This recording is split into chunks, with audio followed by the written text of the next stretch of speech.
Good morning, everybody. Welcome to Keep Cooking with Pam Davidson. This morning, we are going to do some bacon in the oven. And I know I've done it before, but I got a better way to do it now. So, a lot of y'all have told me that you put your bacon in the oven and you put it on parchment paper. This stuff right here, parchment paper. But every time I would put it in the oven, I wouldn't put it on parchment paper. I would just put it on a baking stone that had edges around it, so it catches the grease. But I like to cook stuff on a stone. So I thought, well, let me try it. And I would always just go back to cooking it on top of the stove. So I said, let me try this on this parchment paper. And the first time I did it with parchment paper, I put the paper down. Then when I took the bacon out, I took all the bacon off, and then you have a whole pan of grease. So then I got my little grease jar, and because I wanted to save the grease, and I poured it all in the grease jar, and then you can just throw this away. But it's still kind of messy.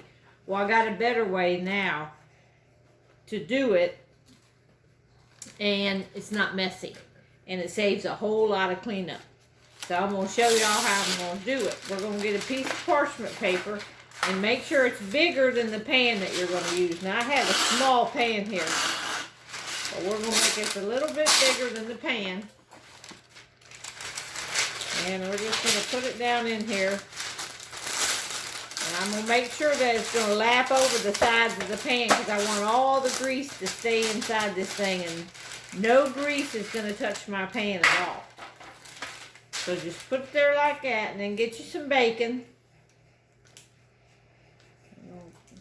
Open up a pack of bacon here. And then we're going to start laying it on the thing. In the meantime, I got the oven preheated to 400. I like to cook it on 400 because I'm trying to get it in there and get her done, All right, so here we go. We're just going to take pieces of this bacon. Now, I used a thick cut the other day, and boy, it turned out nice. But I think this is just a regular cut here today. But just go ahead and peel your bacon off, and we're going to lay it in this pan here. This is the thin here. But the thick cut bacon did real good, so I think I'm going to try to buy that from now on. It turned out really good. So we're going to lay this down in our pan. And we're going to fill this whole pan up. I usually cook the whole package at a time. Now, I don't know if the whole package is going to fit. Because, like I said, this isn't a regular cookie sheet. This is kind of a small cookie sheet. Now, when I did the thick cut, it did all fit on there. So that's why I think next time I'm just going to buy the thick cut because it fit perfectly on my little pan here. All right, let me get the rest of this laid out and I'll come back to you. I got it on there. Now, it didn't all fit, so I overlapped some of it, and then maybe as it cooks, it'll shrink down and I can separate it out a little bit more. But I'm going to go ahead and stick it in even though we're not preheated yet. We're about up to 300, but I got it on 400, but I'll go ahead and it'll start cooking, and I'll let y'all know how long I cook it for. Okay, I brought it up out of the oven. I think it's been in there about 15 minutes, but I'm just going to check it because I like mine kind of on the crispy side. And y'all can see that let me get you over here, maybe you can see better.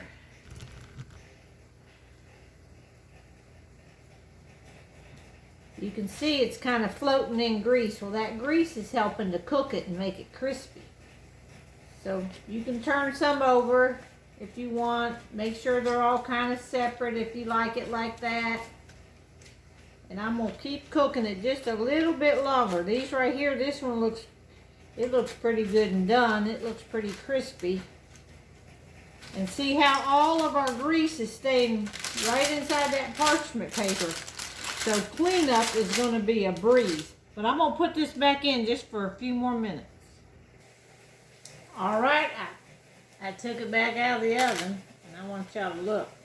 this side over here, I mean, this is real crispy. And what I'm going to do now is I got a paper plate with a paper towel on, and I like to use the paper plate to take my bacon off, because when this paper towel and paper plate get all greasy, then I can just toss it and I don't have to worry about trying to wash all that grease down my kitchen sink. It's not good to put any grease in your kitchen sink, because that's a sure way to get you a backup in your sink there. So we're going to take this off and let it drain here. Some of this is a little bit on the chewy side, but that's how my husband likes it. So this worked out good for us, because I like it more crispy. He likes it more chewy. But like I told y'all before, I usually just make it crispy, just in case I eat a lot of it, you know. All right, now look what we got left over here is just all the grease is inside this parchment paper. And if I just let it sit here and cool, that's going to harden up, and I can just roll this up and toss the whole thing right in the trash can, and that grease isn't going to leak because it's going to harden up as it gets cold. So I'm just going to let it sit here and get cold, but I'm not going to keep the camera on all the time. But y'all can get the gist of it right there. See this parchment paper, how nice, as soon as that hardens up. Now if you want to save your grease, you could just, you know, whittle this up a little bit and pour it right into a container. Or I might pour a little bit of this. I'm getting ready to make some biscuits and gravy, so I might use a little bit of this today. I can just lift this off of here, and my pan underneath is totally clean. Can you see that? Pan underneath is totally clean because the parchment paper was bigger than the pan. So I'm going to show y'all. I got me some biscuits in the pan here ready to go in, and I think I'm going to use a little bit of this. I'll scoop a little bit of this off and use it in my gravy. Then I'll let the rest harden up, and then I can just toss that whole thing in the trash. And that is amazing. There's no greasy dishes to clean up. All right, I'm going to talk to y'all later. I got to get to fixing this breakfast. Let me turn this camera up a little bit. Yeah, I got to finish this breakfast up. All right, y'all share my videos, and I still got plenty of cookbooks. Order the cookbooks. It's $25 and $5 for shipping. If you order more than one cookbook, I will go ahead and give you just one shipping cost, $5. So order as many as you want, and I'm going to do it for a flat $5. All right? All right. Talk to y'all later. Bye-bye.